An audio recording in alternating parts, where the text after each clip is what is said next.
Hey everyone, Foundation Afro here, and today I'm talking about Halo Spartan Assault. So for those of you who don't know, Halo Spartan Assault was a game for the Windows Phone and Windows tablets, which Microsoft ported to the Xbox One on, I think it was Christmas actually, of 2013, and we're in 2014 on the 31st of January, and it launched on the Xbox 360 today. Now it can be downloaded from Xbox Live systems. It's not a disc-based game. It was $15 on Xbox One. I'm assuming it's the same on 360.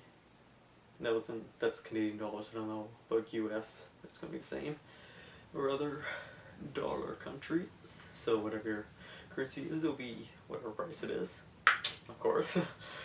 Anyway, I'm here to talk about it, and my main thing I say is I like it, but I'm not sure it works super well as a console game. So there aren't really any, I'll give a spoiler warning, but it's not a lot of spoilers. What is it's a twin stick shooter, so you move with one joystick and aim with the other joystick. And maybe it's one of my problems. Maybe it's because I don't really play twin stick shooters, but I find it really hard to aim at times,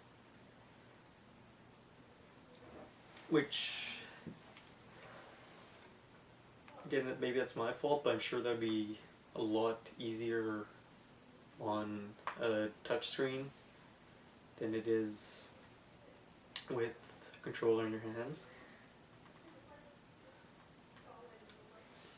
Another problem I had is the fact that it's not really a console version of the game as much as it is a handheld game or a phone game on console, and that really appears in the fact that there are microtransactions.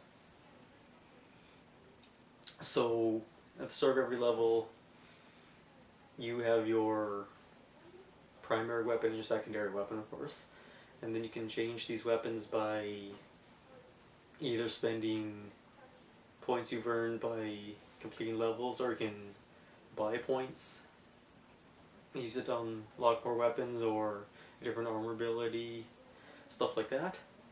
And I feel like maybe it's okay for a handheld game, but that kind of microtransactions I don't really think works on a console. And then the last thing I'd complain about is the story. So it's like you're playing through the levels, but you're not actually, when you're doing the missions, what it is your, like, the stories that you're on the Infinity, and you're replaying these key parts of the war on the, I don't know what the holodeck is called on the Infinity. You're replaying as Sarah Palmer once she's already done these things, and I feel that really kind of draws you out of the story when you're not actually doing them. You're just doing things that have already been done. Especially in the very first cutscene, when you're being told all this by the AI on the Infinity. I'm sorry, mine's gotten so blank today. He's telling you how this works, and he's like, it's a really good way to spend some spare time, too. It's like, well, it just breaks the whole fourth wall, and just, that really drew me out of the game. That made me really grumpy. Anyways, enough of the bad.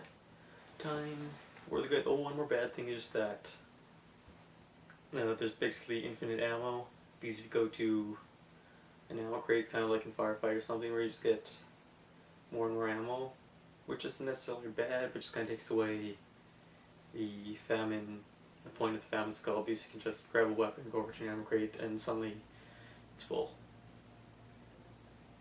Anyways, some of the good things. It's definitely a good game to, maybe if you don't want to play something big, you just want to play something quickly, because like I said, it's normally a phone game, so the levels are like 5 or 10 minutes long each, nice and quick.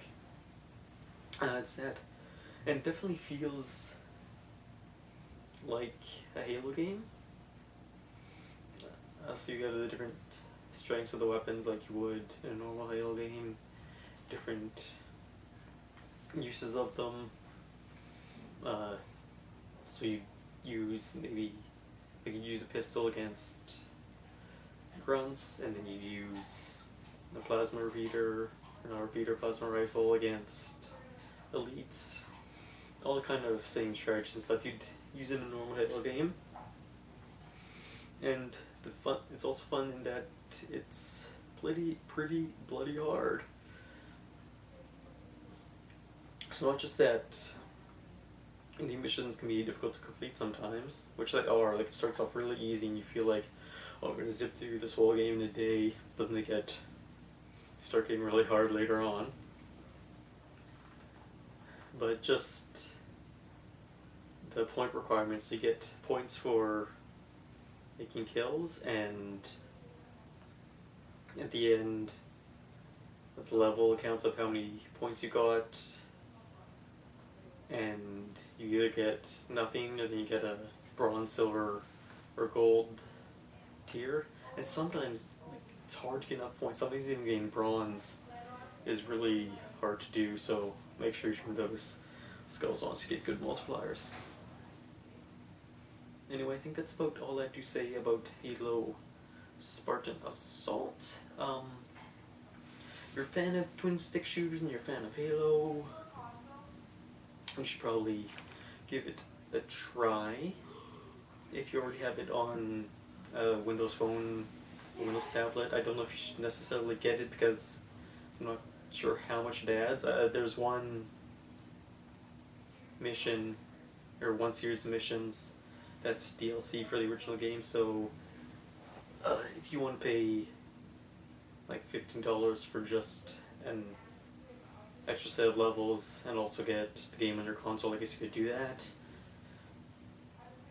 But yeah, so good for twin stick fans, good for Halo fans, maybe not so good if you wanted a full, like a deep story like lots of the other games, Halo games have, or you're expecting some kind of shooter because it is top down, of course.